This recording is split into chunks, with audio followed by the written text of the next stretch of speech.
Tamin wiped the grease from his hands as he walked through the long corridors of the Interspecies Adoption Center. The human maintenance worker had been saving credits for 8 months, working double shifts on Station Kepler 442 just to afford the adoption license fee. Today was finally the day. The center was busy with families looking at different alien species. Children pressed their faces against the viewing glass, watching colorful creatures from dozens of worlds. Tamin walked past the popular sections where sleek Valerian cubs played with floating toys and crystalline Nethan younglings sang their beautiful songs. Everyone wanted those.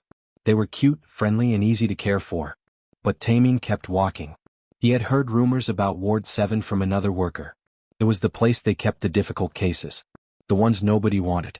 The adoption center worker, a creature with 6 arms called a Quilloxian, looked surprised when Tamin asked to see that section. "You sure about that, friend? Nothing pretty back there. Just the broken ones, the sick ones, the ones that won't bond with anyone," the Quilloxian said, shaking his head. But Tamin nodded and followed him through 2 security doors into a quieter, darker hallway. Ward 7 was nothing like the cheerful front sections. The lights were dimmer. There were fewer viewing windows. Behind the reinforced plexiglass walls, Tamin saw creatures that looked sad, scared, or sick. His heart felt heavy looking at them. Then he saw her. In the last enclosure at the very end of the ward sat a drake. Tamin had only seen pictures of the dragon-like species before. They were supposed to be magnificent, proud warriors with shining scales and powerful wings. But this one looked nothing like the pictures. She was small for her species, curled up in the corner of her enclosure. Her copper-colored scales looked dull and lifeless, like old pennies left in the rain. One of her wings was bent at a wrong angle, folded awkwardly against her body. The other wing hung limp at her side. Her golden eyes stared at nothing, empty and hopeless. The Quilloxian attendant sighed. "That's Hannah. Been here 3 cycles now. She's a sad case, really sad. Previous owners brought her back twice. Can't fly because of that wing. Won't eat much. Won't bond with anyone. Just sits there all day like a statue." "What happened to her?" Tamin asked quietly, moving closer to the glass. The Drake's homeworld was destroyed by the Collective 5 years ago. Raids, bombings, terrible stuff. Most of the species died. The survivors have trauma, you know? Mental wounds. This one saw her whole family killed when she was just a hatchling. Someone found her in the ruins with that broken wing and brought her here. But she's never recovered. Physically or mentally. Tamin pressed his hand against the cold plexiglass. For a long moment nothing happened. Hannah stayed perfectly still, staring at the wall. Then, slowly, her inner eyelid flickered. Just once. It was the smallest movement, but the Quilloxian gasped. "Did you see that?" She moved. "She hasn't reacted to anyone in weeks," the attendant said, surprised. Tamin felt something stir in his chest. This broken dragon, abandoned by everyone, had just shown him the tiniest sign of life. She was still in there, somewhere deep inside all that pain and sadness. "I want to adopt her," Tamin said. The Quilloxian's 6 arms waved in the air frantically. "Are you crazy? She's damaged goods. The medical bills alone will be huge. She might never be normal. She might never bond with you. There are plenty of healthy creatures in the front section that would make much better companions." But Tamin shook his head. He looked at Hannah again, at her dull scales and broken wing and empty eyes. She reminded him of himself after his own family died in the station accident. Everyone had given up on him too. But one person hadn't. One person saw him and stayed. "I'll take her," Tamin said firmly. "Process the paperwork." The first 3 weeks in Tamin's small apartment were completely silent. Hannah sat in the corner farthest from the door, curled into a tight ball. Her damaged wing stayed folded awkwardly against her body. She barely moved except to drink water when Tamin was asleep. The food he left for her sat untouched for hours. Tamin learned quickly that sudden movements scared her. If he walked too fast or closed a door too hard, she would flinch and make herself even smaller. Her whole body would shake. Sometimes a small whimpering sound escaped her throat, so quiet he almost couldn't hear it. He tried everything he read in the adoption manual. He spoke to her gently. He gave her space. He bought expensive Terran beef from the station market, spending nearly a quarter of his weekly salary on just a few pieces. She ate a little, but only when he left the room completely. At night, Tamin heard her crying in her sleep. The sounds were heartbreaking, like a child having nightmares. He wanted to comfort her but knew she wasn't ready to be touched. So he just lay awake, listening, wishing he knew how to help. During the day, Tamin went to work at the station's maintenance department.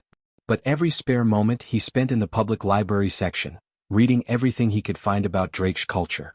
There wasn't much information because so few of them remained alive. But he found old records, ancient songs, cultural traditions that their species had practiced for thousands of years. He learned that the Drakes were a musical people. They sang to their young, sang during celebrations, sang to mourn their dead. Music was how they communicated emotions too deep for words. One evening after work, Tameen came home and found Hannah staring at something. Her golden eyes were actually focused instead of empty. She was looking at his guitar, the old instrument that had belonged to his father. It was leaning against the wall where Tameen had left it weeks ago. Without thinking too much about it, Tameen picked up the guitar. He sat down on the floor, not too close to Hannah but not too far either. Then he started playing. He had found a Drake's lullaby in the library archives. The pronunciation guide was written in symbols he barely understood. He sang the words badly, getting the sounds all wrong. His human vocal cords couldn't make the same tones that Drake's throats could produce. The melody was simple but beautiful, even when he played it clumsily. For the first time since coming to his home, Hannah lifted her head. Really lifted it. Her neck straightened and her eyes focused directly on him. Her tail, which had been limp and lifeless for weeks, twitched once. Then twice. Tameen kept playing, his heart beating faster. He sang the lullaby twice more, making mistakes each time. But Hannah kept watching him. When he finished, she made a sound. It was soft, almost like a sigh, but it was the first sound she had made while awake since arriving. After that night, something changed. It was slow, so slow that Tameen almost didn't notice at first. But Hannah started eating her food while he was in the room. She stopped flinching quite so much when he moved around. Her eyes began to follow him as he did simple tasks like cooking or reading. 2 weeks later, she moved from her corner for the first time. She chose a spot closer to where Tameen usually sat in the evenings. Not right next to him but closer. Progress. One morning, Tameen woke up and found Hannah sitting near his sleeping area. She had left her corner during the night and traveled across the entire apartment. When he sat up, she didn't run away. Instead, she made a low rumbling sound in her chest. It wasn't quite a purr, but it wasn't hostile either. Tameen smiled. "Good morning, Hannah," he said softly. She blinked at him slowly. Then, moving carefully, she extended her good wing just slightly. Not fully, just a small opening. In Drake's body language he had read this meant trust. They were finally starting to communicate. 3 months after Hannah came to live with him, Tameen finally convinced her to let him examine her broken wing. She sat very still, trembling slightly as he gently touched the damaged area. Even through her scales he could feel that the bones had healed wrong. The wing had been broken years ago and never set properly. It caused her pain every day. Tameen took her to the station medical center the next morning. The doctor there, a kind Threen female with soft blue skin, looked at the scans and shook her head sadly. "This will require major surgery," she explained. "The bones need to be rebroken and set correctly. Then months of physical therapy. It's expensive and painful, and there's no guarantee she'll ever fly again. The damage is very old." "How much?" Tameen asked, his voice quiet. The doctor showed him the number on her screen. Tameen felt his stomach drop. It was more than 7 months of his salary. He looked at Hannah, who sat on the examination table with her head down, like she already knew she wasn't worth the cost. "I'll find a way," Tameen said. Over the next 2 months, Tameen worked every extra shift available. He picked up jobs cleaning waste recyclers, the dirtiest work on the station that nobody else wanted. He sold his furniture, his books, his entertainment system. He ate cheap nutrition paste for every meal to save money. Finally, he pawned his father's watch, the last thing he owned that had belonged to his family. When he had enough credits saved, he scheduled the surgery. The operation took 9 hours. Tameen sat in the waiting room the entire time, unable to eat or sleep. Other people came and went. Families waited for their loved ones. But Tameen sat alone, his leg bouncing nervously, watching the clock move so slowly it felt broken. Finally, the Threen doctor came out. She looked tired but gave him a small nod. "The surgery went well. We rebroke the wing and set it properly. But now comes the hard part. Recovery will take months, maybe longer. She'll be in a lot of pain." The doctor was right. The first week after surgery was terrible. Hannah's wing was wrapped in special bandages that kept it immobilized. She couldn't move it at all. The pain medication made her sick and confused. She stopped eating again and made sounds of distress that broke Tameen's heart. Worse, she became aggressive. When Tameen tried to help her, she snapped at him with her teeth. She knocked over her water bowl and refused to let him near her.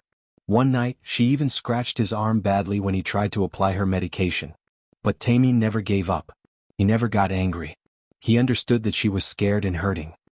He just cleaned his scratched arm, sat nearby, and talked to her in a gentle voice until she calmed down. He built her a special perch using materials from the maintenance department. It supported her body so she didn't have to put weight on the healing wing. Every day he helped her do the physical therapy exercises the doctor prescribed, even when she fought him. Every night, he stayed awake when phantom pains kept her from sleeping, playing soft music on his guitar. Slowly, week by week, things got better. The bandages came off after 6 weeks. Hannah's wing looked different now, properly aligned against her body. The doctor examined her carefully and said the bones were healing well. Then came the day the doctor cleared her for flight attempts. They went to the station's zero-gravity recreation sphere, a huge empty space where people played sports and exercised. Tameen floated in the zero-G environment and watched as Hannah, nervous and shaking, extended both wings for the first time in years. The damaged wing opened fully, matching the other one. Tears filled Tameen's eyes. Hannah tried to fly. She wobbled and spun and crashed into the padded walls. She tried again. And again. She fell 7 times.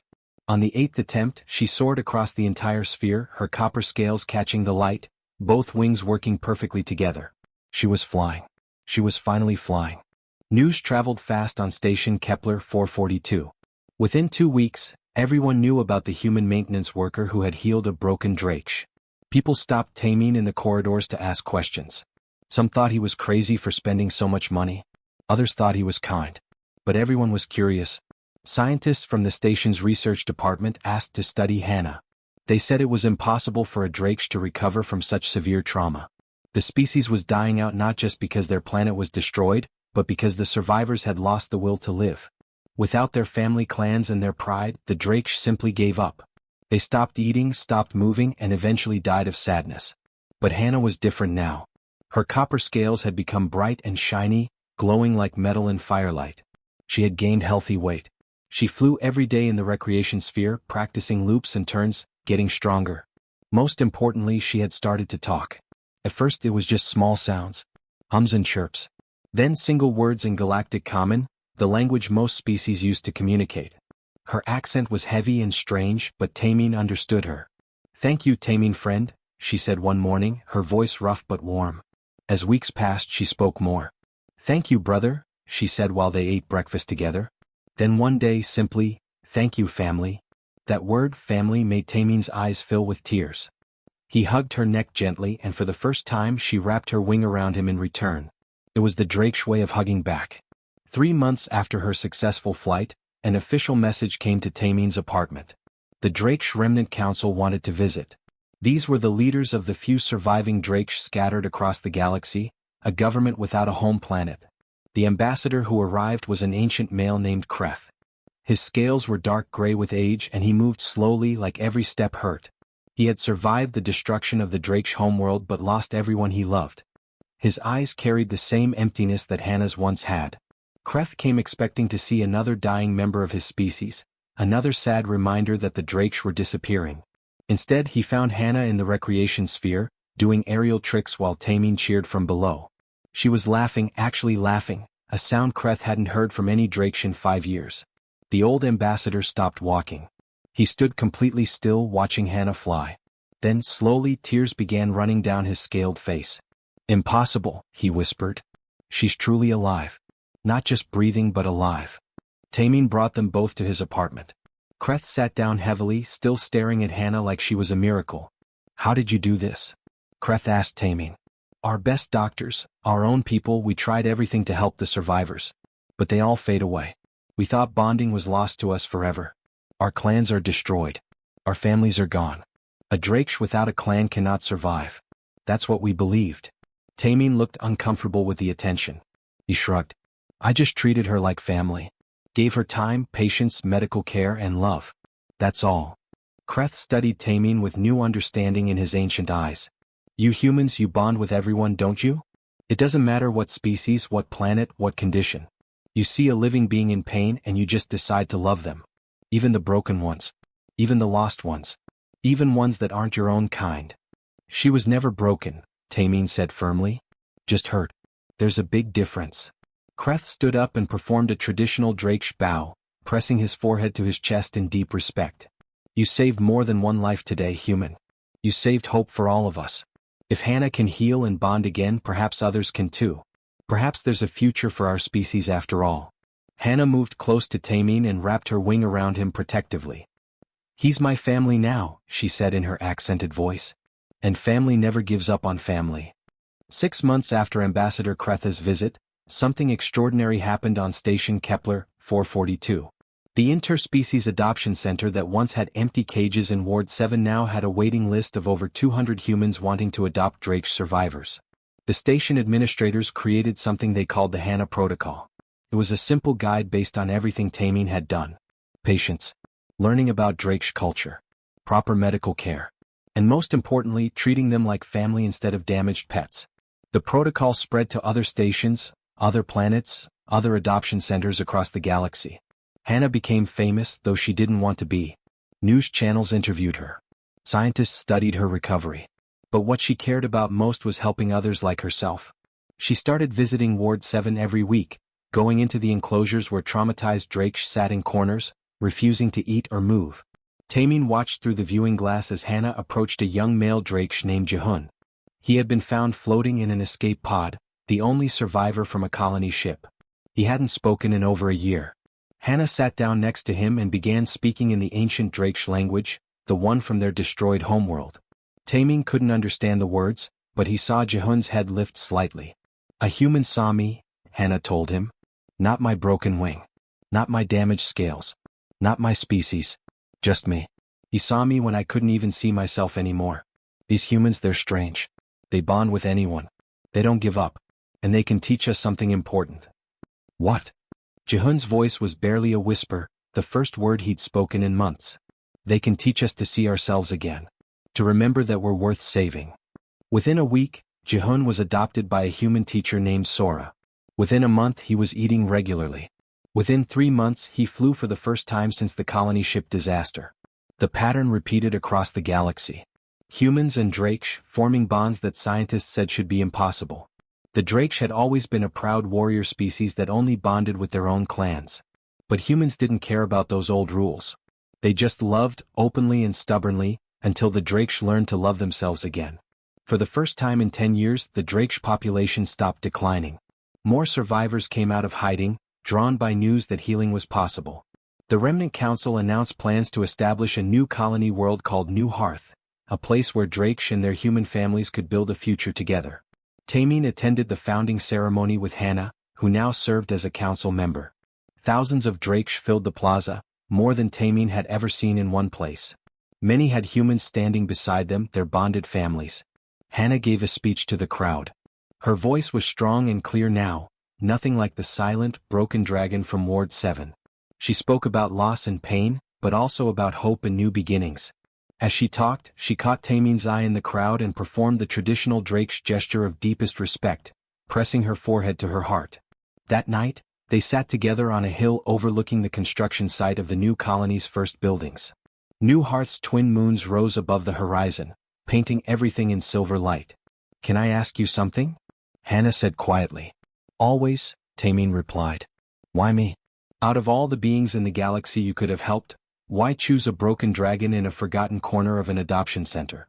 Tameen smiled and reached up to scratch the ridge behind her jaw, the spot that always made her rumble happily. "My father once told me something before he died. He said you can judge any civilization by how it treats its most vulnerable members. You weren't a charity case, Hannah. You weren't a project or a broken thing to fix." "Then what was I?" she asked. "You were my friend, waiting to be found." Hannah spread both wings wide against the starlight, whole and healed and finally home. Below them, construction lights twinkled like stars as Drakes and humans worked side by side, building a future together. The galaxy was learning what humanity had always known deep in their hearts. Sometimes the greatest strength doesn't come from weapons or technology or conquest. Sometimes it comes from something much simpler and much more powerful. The strength to see someone suffering and say, "I won't give up on you." The strength to love the forgotten, heal the broken, and believe in second chances. That was humanity's gift to the galaxy. And it changed everything.